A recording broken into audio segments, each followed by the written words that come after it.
Բարի երեկո, լուրերի հետքերով հաղորդման հերթական թողարկումն է, ձեզ համար պատրաստել ենք օրվա ամենակարևորն ու բացառիկը։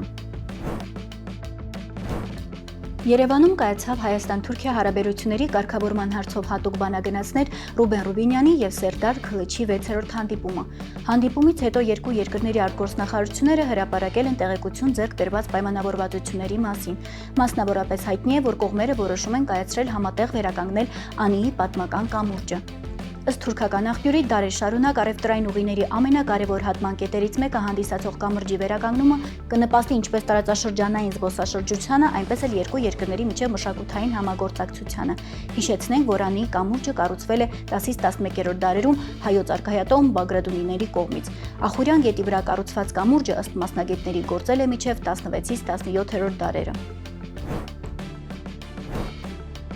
ՄԱԿ-ի հետաքննչական հանձնաժողովը հայտարարել է, որ Իսրայելը Գազայի հատվածում ցեղասպանություն է իրականացրել պաղեստինցիների նկատմամբ։ Ըստ ՄԱԿ-ի փորձագետների զեկույցի կան բավարար հիմքեր եզրակացնելու, որ հոկտեմբերին պաղեստինյան Համաս շարժման դեմ պատերազմի սկզբից ի վեր Գազայի հատվածում իրականացվել են միջազգային իրավունքով սահմանված 5 ցեղասպանական գործողություններից 4-ը։ Խմբի անդամների սպանություն, նրանց լուրջ մարմնական եւ հոգեկան վնասվածքների պատճառում, խումբը ոչնչացնելուն ուղղված պայմանների միտումնավոր ստեղծում եւ ծնունդների կանխարգելում։ Զեկույցը վկայակոչում է Իսրայելի ղեկավարների հայտարարությունները եւ իսրայելական ուժերի գործողությունները որպես ցեղասպանական մտադրության վկայություններ։ Մի շարք միջազգային եւ իսրայելական մարդու իրավունքների կազմակերպություններ, ՄԱԿ-ի անկախ փորձագետներ եւ գիտնականներ նույնպես Իսրայելի մեղադրել են Գազայի հատվածում պաղեստինցիների դեմ ցեղասպանություն իրագործելու համար։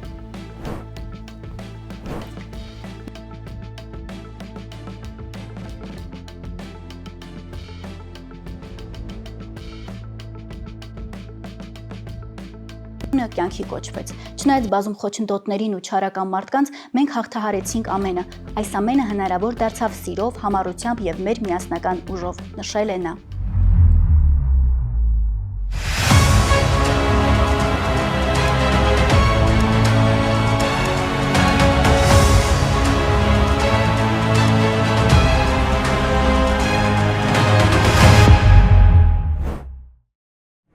Ամենայն հայոց կաթողիկոս Գարեգին II հանդիպում ունեցավ Հռոմի սրբազան քահանայապետ Լևոն 14-րդ պապի հետ։ Եղբայրական ողջագուրումից հետո հայաստանյաց առաքելական Սուրբ եկեղեցու եւ Հռոմի կաթոլիկ եկեղեցու հովապետները ունեցան առանձնազրույց։ Հայոց եկեղեցու եւ Հռոմի կաթոլիկ եկեղեցու փոխհարաբերությունների հիշաժան հանգրվաններից նորին սրբությունը նկատեց 2015 թվականի հայոց ցեղասպանության 100-րդ տարելիցի կապակցությամբ Սուրբ Պետրոսի տաճարում մատուցված սրբազան պատարագը եւ հայոց եկեղեցու մեծագույն սրբերից Գրիգոր Նարեկացու հռչակումը որպես տիեզերական եկեղեցու վարդապետ։ Զրույցի ընթացքում երկու հովապետերը անդրադարձան աշխարհում տեղ գտնող արհավիրքներին ու մտահոգիչ զարգացումներին, Հայաստանի եւ հայ ժողովրդի առջև ծառացած մարտահրավերներին ու դիմագրավող փորձություններին։ Հռոմի սրբազան քահանայապետի ուշադրությանը հանձնվեցին նաեւ իրենց նախնիների բնորանից Արցախից տեղահանված արցախահայության հիմնախնդիրները, Արցախում ոչնչացման վտանգի առջև կանգնած հայ հոգևոր եւ մշակութային ժառանգության պահպանության, ռազմագերիների եւ պատանդարվածների ազատ արձակման հրամայականը։ Հովապետերը կարևորեցին եկեղեցիների առաքելությունը աշխարհում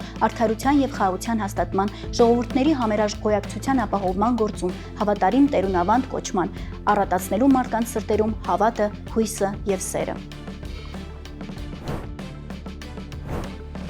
Արաբական Միացյալ Էմիրությունները մեծ նշանակություն է տալիս Կովկասյան տարածաշրջանում խաղաղության եւ կայունության հաստատմանը եւ հետաքրքրված է տարածաշրջանի բոլոր երկրների հետ կապերի եւ համագործակցության զարգացման, առաջին հերթին ելնելով ժողովուրդների շահերից, Ադրբեջանի գլխավորությամբ։ Այդ մասին Իլհամ Ալիևի հետ հանդիպման ժամանակ հայտարարել է Արաբական Միացյալ Էմիրությունների նախագահ Շեյխ Մոհամմադ բին Զայեդ Ալ Նահյանը։ Այդ համատեքստում Ադրբեջանի եւ Հայաստանի միջև խաղաղության պայմանագրի ստորագրման ուղղությամբ անհամբեր սպասում ենք ձեռք բերված հաջողությունների շարունակմանը եւ դրական առաջընթացին,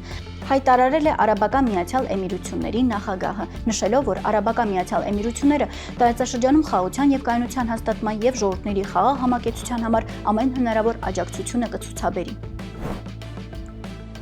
Բաքվում շարունակվում է ապօրինաբար պահվող Արցախի նախկին պետնախարար Ռուբեն Վարդանյանի դատավարությունը։ Վարդանյանը մի քանի անգամ միջնորդություն է ներկայացրել։ Նա ասել է, որ հարցաքննության կանչեն Նիկոլ Փաշինյանին, ԵԱՀԿ Մինսկի խմբի եռյակին եւ Կարմիր խաչի ղեկավարին։ Ռուբեն Վարդանյանը հայտարարել է, որ համաձայն չէ Ադրբեջանի պետական սահմանն ապօրինի հատելու մեղադրանքին։ Նա նաեւ խնդրել է դատանում հարցաքննել Արցախում խաղաղապահ առաքելություն իրականացրած ռուսական զորակազմի հրամանատարներին։ Բաքվի դատանը միջնորդությունները մերժել է։ Փոխվարչապետ Մհեր Գրիգորյանը ընդունել է Հայաստանում Իրանի Իսլամական Հանրապետության դեսպան Մեհդի Սոբհանիին, ով ավարտում է իր առաքելությունը մեր երկրում։ Հանդիպման սկզբում փոխվարչապետ Մհեր Գրիգորյանը անձամբ իր եւ կառավարության անունից շնորհակալություն է հայտնել դեսպանին իր պաշտոնավարման ընթացքում կատարված աշխատանքի եւ Հայաստան-Իրան միջպետական հարաբերությունների զարգացման գործում ունեցած զգալի ավանդի համար։ Դեսպանը շնորհակալություն հայտնելով փոխվարչապետին ձևավորված կառուցողական համագործակցության համար նշել է, որ Իրանը շարունակում է աջակցել տարածաշրջանում հարատև կայունության եւ խաղաղության հաստատելու Հայաստանի ջանքերին։ Զրուցակիցները քննարկել են Հայաստանի եւ Իրանի միջև երկկողմ համագործակցության ընդլայնման ուղղությամբ վերջին 2 տարիների ձեռքբերումները առանցքային նշանակություն ունեցող ոլորտներում, մտքեր փոխանակել առաջիկա անելիքների եւ հնարավոր համատեղ նոր ծրագրերի շուրջ։ Այսօր այսքանը։ Մնացեք Փակ TV-ի հետ, լուրերի հետքերով։